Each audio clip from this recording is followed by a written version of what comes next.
رئیس جمهور ترکیه رجب طیب اردوغان. اولا برای شما جناب رجب طیب اردوغان تبریک و تهنیت درز می‌دارم.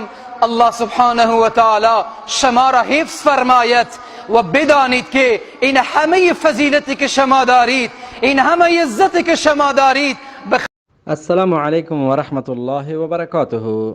یک از فتنه های آخر الزمان مفتی های به علم و منافقین علیم اللسان که در زبان چالاک هستند که رسول صلی الله علیه و سلم خبر داده که در آخر زمان زیاد میشن، یک شمی هست.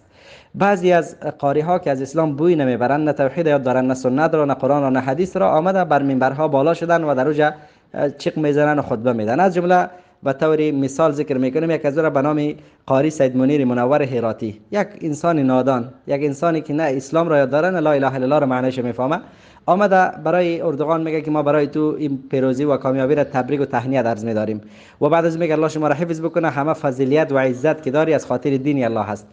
او به شرم بی حیا از الله نمیترسی. یک انسانی که سکولار است به طرف علمانیت دعوت میده و قسم یاد میکنه به عزت خود، به ناموس خود قسم یاد میکنه و به وطن، به خاک خود قسم یاد میکنه و قسم به قانون جعلی خود قسم یاد میکنه و میگه که من راه و روشی مصطفی کمال اتاتورک را پیش میبرم. همچنین یک انسان بدبخت تو آمده صفت میکنی بالای منبر. اولی که می جای منبر تو در هرات هستی، تو بدبخت، امی پیام تو به اردوغان میرسه، اردوغان او را گوش میگیره. چی ضرور هست که شما هراتیا بعضی اوقات به انگلیسی پیام شروع میکنید، بعضی اوقات به عربی شروع میکنید سر منبر که به عربا پیام میدیم و ما به اردوغان پیام میدیم. اون مردم بیکار است که خطبه های مساجد شما را گوش بگیره. شما بفهمید اون مسلمانایی که پیش رو چشته به اینها گپ بزن، تو به اردوغان چی گپ میزنی؟ به او پیام میدی؟ اردوغان چی نیاز به پیام تو داره؟ و تو بشرم حیا بکو. امی اردوغان عضو همون ناتوی هست که تا دیروز در افغانستان سر سینه تو بالا شده بودن بمبارد میکردن، اونم عضوش است. خودش به دهن خود میگه که ای ناتو، ey NATO, neredesin?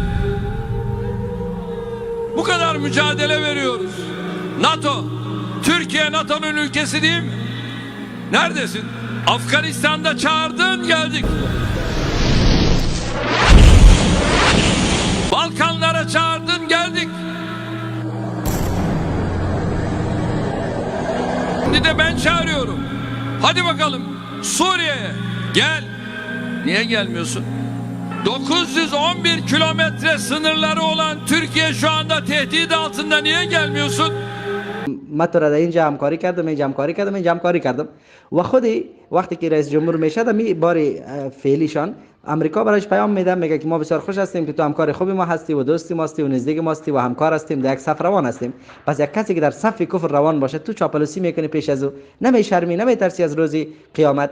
دو روز خیر است که تو پیش آنها موصل هستی، دو لقمه نانشان خوردی، لکن شکم پرست نباش به خاطر که دو لقمه نان یک کس میخوری باز دین به خاطر از او تحریف نکو. درجه میگه همه عزتی که داری به خاطر الله. کی عزت داره؟ در کجاست؟ یک انسان ذلیل هست، یک انسان عضو ناتوست، یک انسان نوکر و چاکر است. اگر او عزت می‌داشت آزاد می‌بود، برده و غلام نمی‌بود. خودش اختیار خدا نداره. تو میگی این همه عزتی که داری، این همه فضیلتی که داری و تو میگه دلسوزی بر دین الله کرده. دروغ چرا میگی؟ چرا نمیشرمی؟ در کجا دلسوزی بر دین الله کرده؟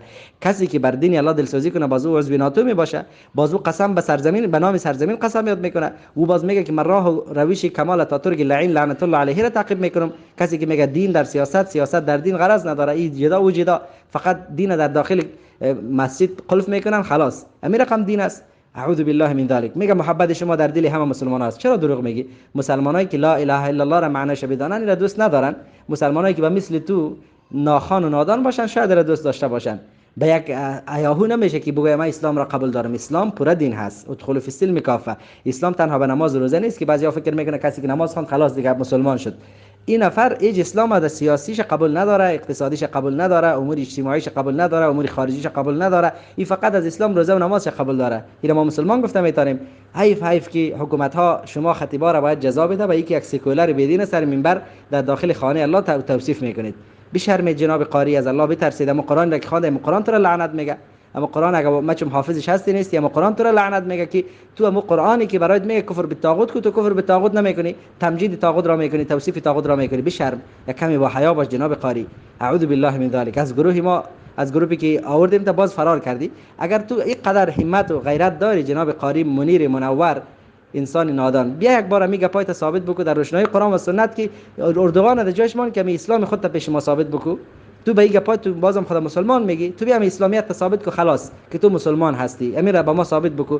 به این گپا که کسی که علنی دشمن الله و رسول است عضو ناتو سور صفات میکنی نمیشرمی، تو بیا اسلامیت ثابت بکو. این مسلمان هایی که در این مسجد هستن هم بیچاره نمیدانم که بین یک عاقل پیدا نمیشه که در دهن تو یک جزای صحیح بدن تا که تو بفهمی اینجا جای بزرگی الله است، اینجا منبر است، اینجا دین را بیان کنی، تو طاغوت را صفت میکنی، نماز کل مسلمانان را خراب میکنی و ایمان و اسلام خودت هم از دست میدی به خاطر یک طاغوت بدبخت. از الله بترس، بشرم، از روز آخرت آمدنی هست.